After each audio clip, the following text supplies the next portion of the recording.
Genesis 1 verse 2. Now the earth was formless and empty, darkness was over the surface of the deep, and the Spirit of God was hovering over the waters. The earth was formless and empty. This phrase in Hebrew is tohu wabohu, often translated as formless and void, or chaos and emptiness. It describes a state of disorder and unformed matter.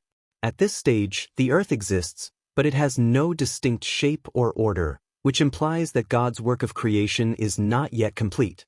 The earth is depicted as a desolate and uninhabitable place, lacking structure or life.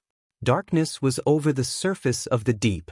Darkness here symbolizes the absence of light, but it also reflects a sense of obscurity and the unknown. The deep refers to the primordial waters, an ancient symbol of chaos and disorder. In many ancient cultures, the waters were seen as a force of chaos, but here they are under God's control. This description contrasts with the later act of God bringing order and light into the world. The Spirit of God. The Hebrew word for spirit is ruach, which can also mean breath or wind. This phrase indicates the presence and active involvement of God in the process of creation.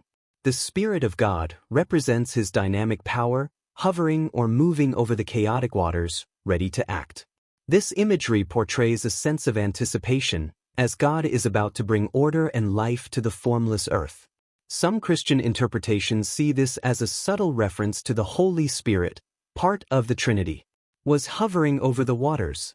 The verb hovering suggests a protective, nurturing action, like a bird watching over its nest. It implies that God's Spirit is not passive but actively engaged in the process of shaping and preparing the creation. The waters symbolize the chaotic elements that will soon be transformed. In this pre-creative state, the Spirit of God is already present, overseeing and preparing to bring life and order. This verse highlights the contrast between the initial chaos and emptiness and the coming act of creation. The earth is depicted as a raw, unformed entity, but God's Spirit is present, ready to bring order and life. It also reinforces the idea that creation is a deliberate act by God, and nothing happens by chance or accident.